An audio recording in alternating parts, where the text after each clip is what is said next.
Olá, aqui é Diego Mangabeira e esse é mais um episódio do Mind Player. E nesse Mind Player a gente vai falar de um filme super bacana, inclusive ele já é um pouquinho mais antigo, vamos dizer assim, mas ele narra muito algumas coisas que são fundamentais para a gente entender como funciona a mente e até alguns distúrbios que vão corroborar, às vezes, para alguma coisa que a gente acha que não é normal e até para doenças relacionadas à saúde mental. Então, vem com a gente que a gente vai falar hoje do filme A Mente Brilhante, Uma Mente Brilhante. Então, vem com a gente.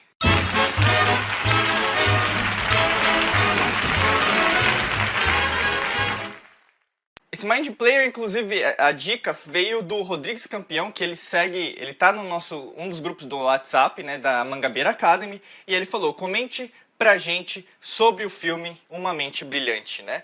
E aí, no caso, como a gente recebe as recomendações de vocês, a gente comenta aqui também dentro do Mind Player, tá bom? Mas antes de começar, independente de você estar ouvindo a gente ou ouvindo a gente em alguma outra mídia, ou mesmo vendo aqui no YouTube, eu te convido para se inscrever aqui no canal através do botão inscreva-se, aqui abaixo, o botão vermelho, e além disso ativar as notificações no sininho.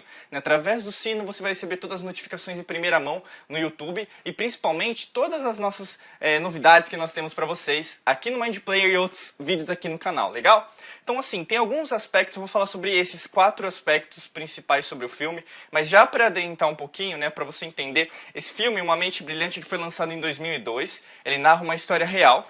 Tem alguns fatos ali que, na verdade, são meio hollywoodianos, vamos dizer assim, mas tem toda a história do John Nash, né? O John Nash, inclusive, eu estudei ele na faculdade, né? Ele criou uma das teorias, né, que a gente chama teoria dos jogos, e ele é muito utilizado em relação à estratégia, em relação a negócio, em relação às pessoas, em relação à forma que nós nos comunicamos e nós interagimos. O John Nash ganhou um prêmio Nobel na época, né? Depois, mais velho, em economia, né? Então ele ganhou por causa dessa teoria dos jogos, que a teoria dos jogos pode ser utilizada na economia, mas entre outras coisas até no comportamento humano, tá bom?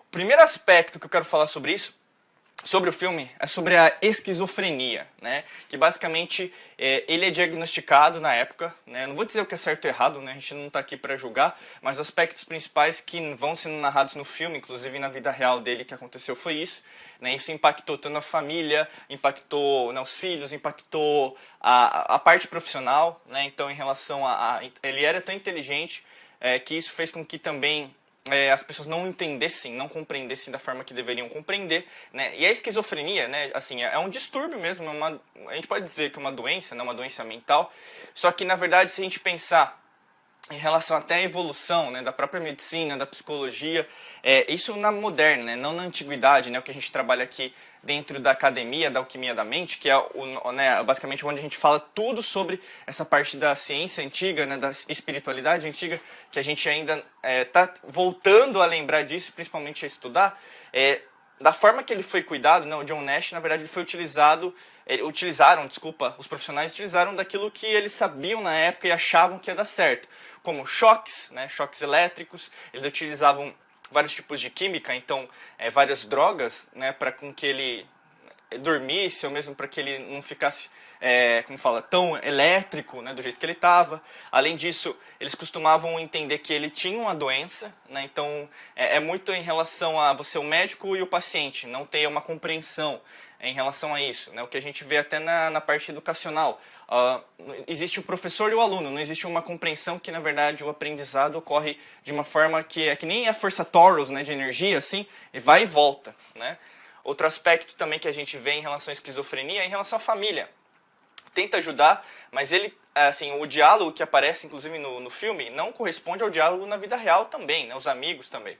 Então, assim, a gente percebe o quê? Parece que ninguém é capaz de ajudá-lo, né? E aí você começa a acreditar que, na verdade, ninguém é capaz de ajudá-lo. Só que se a gente pensar, a esquizofrenia, ela foi conhecida, ou mesmo, inclusive a gente vai falar isso mais pra frente, mas, é um tipo de distúrbio, vamos dizer assim, né, que várias pessoas já enfrentaram ou enfrentam atualmente, só que ao mesmo tempo isso representa algo muito mais, profundo, né? A gente sabe hoje, por exemplo, até pessoas que têm um contato maior com a espiritualidade, isso não estou falando de mediunidade, não estou falando de espiritismo, ou mesmo em relação a alguma religião, né, às vezes umbanda, candomblé, ou mesmo em relação a alguém que tem um contato em outras religiões, que fazem contato em outras dimensões, não é nesse aspecto.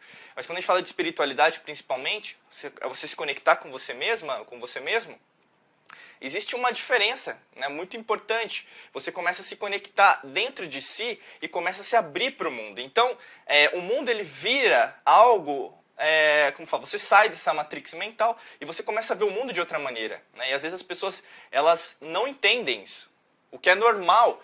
Porque se você está numa zona de conforto que você conhece, se você está numa zona de conforto a qual você está acostumado, se alguém falar algo diferente, aquela pessoa é errada, aquela pessoa é doente, aquela pessoa, na verdade, está, por exemplo, em outro estágio que eu acredito que ela tem que ser cuidada, né, vamos dizer assim. Né? Lembrando que é quando você fere algum tipo de princípio ético, né, o mesmo princípio em relação até às leis, né, do universo. Né? Porque se a gente pensar, por exemplo, o que o John Nash faz em relação à vida dele toda, basicamente é tentar resolver uma equação, tentar resolver problemas as quais podem ajudar mais pessoas. Né? E isso leva a vida dele também para o buraco e para, assim, da água para o vinho que a gente fala. Né? Então a esquizofrenia, assim, é um distúrbio, né? Eu não vou dizer assim, o que é certo e o que é errado. Né? Tem gente que vai falar, não, vai ter que tomar remédio, tem gente que vai tomar, o choque elétrico como fala, era utilizado muito, né? Tanto que várias pessoas em hospícios, a gente sabe disso, tem pesquisas científicas, né? Eram levadas para hospícios, mas na verdade às vezes as pessoas tinham conexão, uma conexão espiritual muito densa, muito, né, profunda. Isso fazia delas com que elas se conectassem até de uma forma superior. Né? Então, às vezes falava, às vezes escrevia. Né? A gente fala assim, às vezes ter um acesso aos registros acásticos, né?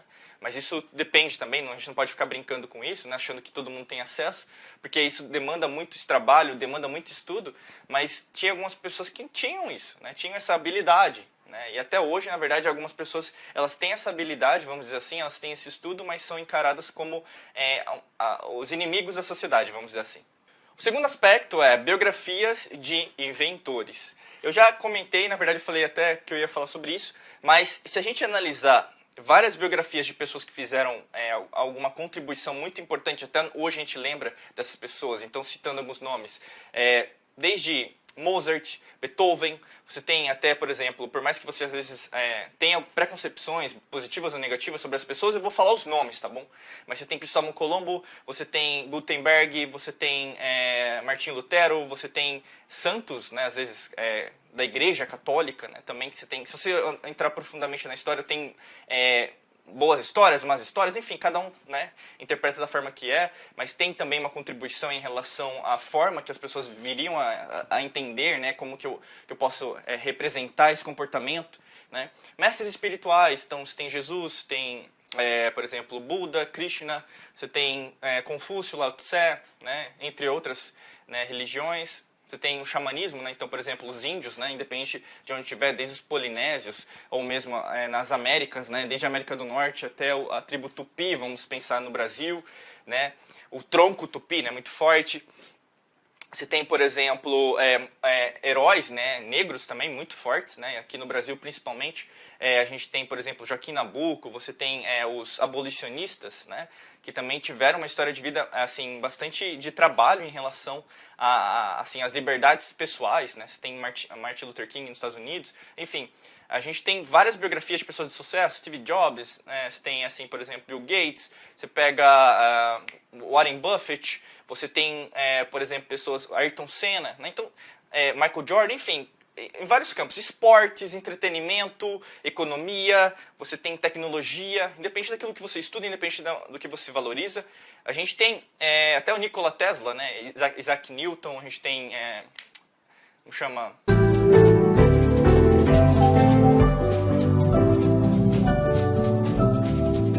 Thomas Edison.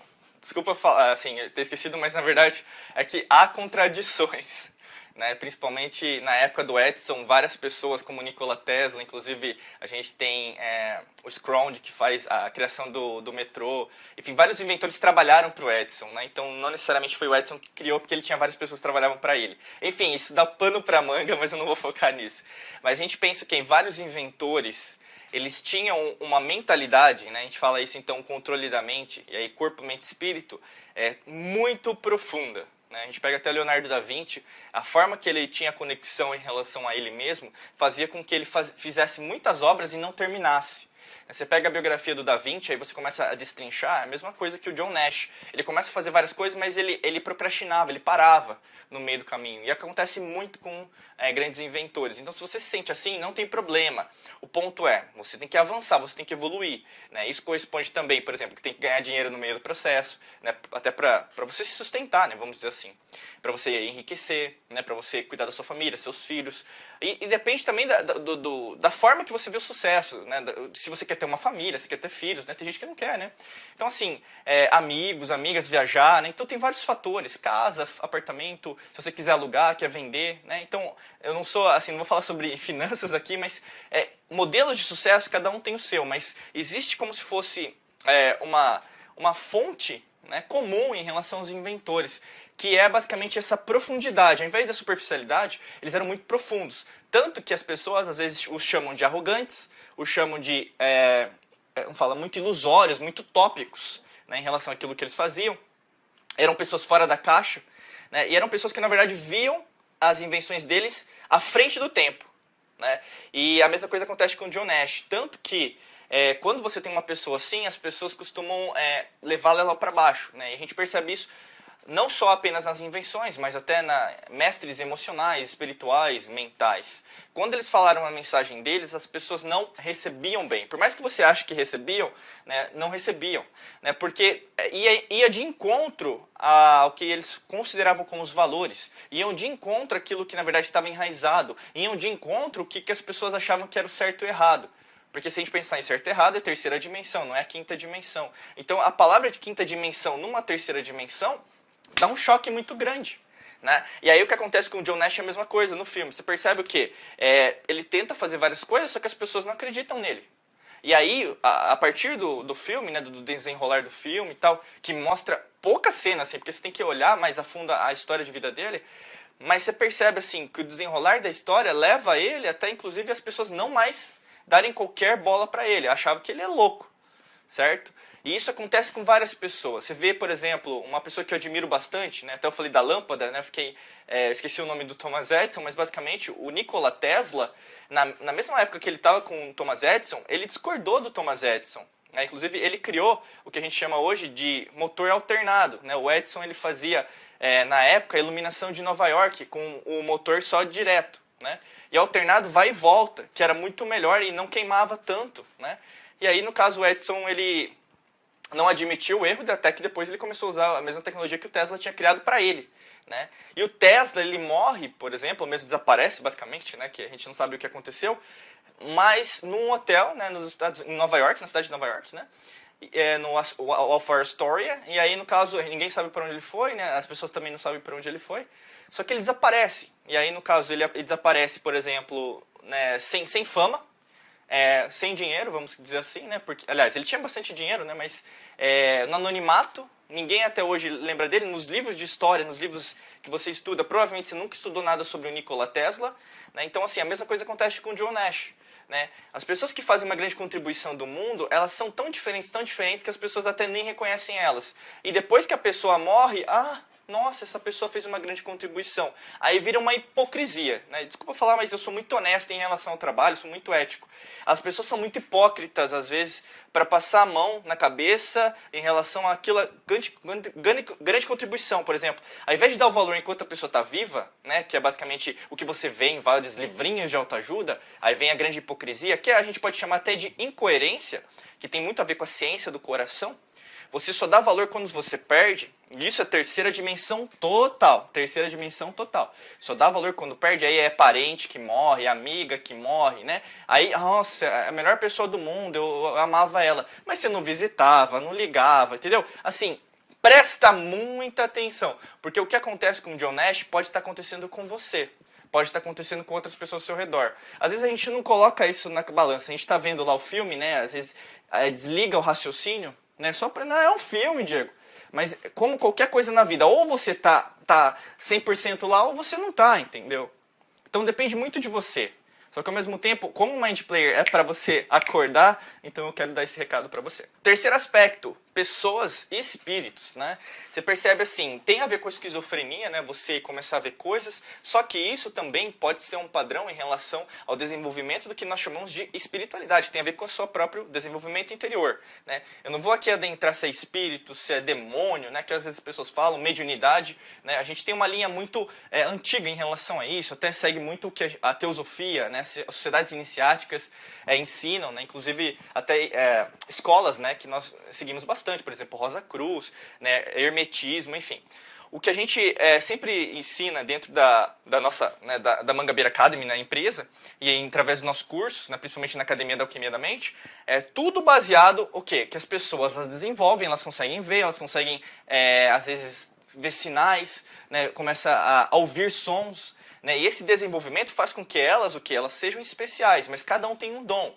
Cada um tem uma habilidade diferente, cada um tem um propósito diferente, por isso que a gente se complementa, por isso que nós somos um, porque todos nós estamos nessa mesma vertente de crescimento e de evolução espiritual. E o que acontece na história de John Nash é a mesma coisa.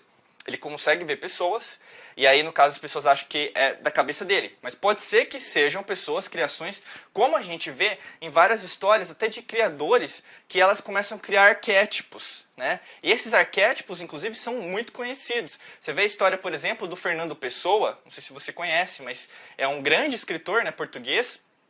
E o Fernando Pessoa, inclusive, tudo vale a pena quando a alma não é pequena. Essa é a maior frase, enfim, uma das maiores, né? Talvez você conhece essa. Mas tudo vale a pena quando a alma não é pequena. Mas basicamente o Fernando Pessoa ele era um grande estudioso, né, da antiguidade, ele é um grande estudioso inclusive das sociedades secretas, e ele criou, né, vários arquétipos, vários pseudônimos, vamos dizer assim, que vários autores também utilizavam. Até na Inconfidência Mineira, a gente teve um movimento literário que a gente chamou de arcadismo aqui, né, e a gente tinha vários autores que na verdade foram os inconfidentes em Minas Gerais, que eles usavam pseudônimos, né? Pseudônimo, o que é pseudônimo? É eu não usar o meu nome, é usar um nome criar um nome, né? E várias pessoas, até artistas, né, fazem isso até hoje. Então assim, por que eu estou querendo dizer tudo isso? Porque quando você está nessa linha de criar algo diferente, às vezes você fica com vergonha. Às vezes você vai, por exemplo, misturar a vida profissional com a pessoal. Né? Você tem até isso, por exemplo, se você é espírita, por exemplo, o verdadeiro nome de Allan Kardec não é Allan Kardec, né? Eu não lembro agora o nome inteiro, mas é um nome grande e no final é Rivaio, né? Eu lembro só esse último sobrenome, né? Mas ele usa, né, o nome dele que ele fala que, né, que ele falou, né, que foi uma encarnação que ele teve no povo celta, né? Então assim, você percebe que isso corresponde então a doutrinas, dogmas e religiões, e isso é utilizado até hoje. Tá? Então assim, por que eu estou querendo dizer tudo isso? Porque não é tão maluco assim o John Nash, entendeu? Porque faz sentido às vezes, porque hoje nas redes sociais, por exemplo, tem muita gente que às vezes manda, por exemplo, reclama de alguma coisa, critica tal pessoa, até critica o nosso trabalho, que às vezes acontece, né, os haters, né, qualquer pessoa, mas o que acontece? A pessoa não se expõe, ela usa um nome fake, que a gente chama, para criticar, né, e na hora às vezes de você ter uma discussão, mas vamos conversar sobre isso, a pessoa o quê? Ela foge, né? É o mesmo princípio. Então presta muita atenção. Isso está no seu subconsciente também. Né? Isso corresponde, por exemplo, a ferramentas mentais, ferramentas espirituais que você utiliza, né, para, como falo, você expor isso para fora, você colocar, às vezes, o seu propósito de uma maneira que as pessoas possam compreender. E às vezes isso não prejudicar, né, você mesmo como um indivíduo, ou mesmo como um cidadão, independente do seu país. O quarto aspecto que eu quero falar aqui da Uma Mente Brilhante é o limite da mente. Né? E aqui a gente vai para uma esfera, né, para um aspecto, um assunto que a gente começa a estudar muito, não só sobre a mente e cérebro, mas como a mente, né, como o coração, como nós temos esse entendimento da mente. Como a gente segue muito uma linha egípcia, né, uma linha mais antiga das civilizações, Atlântida, Suméria, a gente vai pelos Lemúria, enfim, né, todo esse conhecimento está trazendo, né, que a gente traz nos nossos treinamentos, e a gente percebe o quê? Que existe um estudo da mente muito crescente, hoje em dia principalmente. A física quântica, na verdade, seria um dos aspectos que está estudando isso, a física também, né, vamos dizer assim, tem estudado muito isso. Então qual que é o limite da mente? Na verdade não tem limite, hoje a gente sabe da teoria das na verdade nem é teoria, né, mas existem multidimensões acontecendo ao mesmo tempo. Então quando fala pra você, viva agora, viva o presente, é basicamente, olha, dê valor aqui, porque você está em outros planos neste exato momento. Né? E você pode se ajudar aqui, né? Então cada um tem uma interpretação. Essa é a nossa linha de trabalho, tá? Eu acho que assim, você tem que também entender como que a gente trabalha, por isso você está aqui seguindo a gente, enfim. Eu acho que é legal às vezes eu expor, a gente expõe nas lives, né, em todos os materiais, treinamentos, né, fechados para os nossos alunos, mas também tem alguns aspectos que são vitais para eu falar para vocês que a gente conhece, né? E quando a gente fala da mente, quando a gente pega o John Nash, ele tenta o quê? Extrapolar esse limite, né? E nem todo mundo tem essa pegada de alta performance, nem todo mundo tem essa pegada de crescer todo dia, nem todo mundo tem essa pegada, por exemplo, de se superar.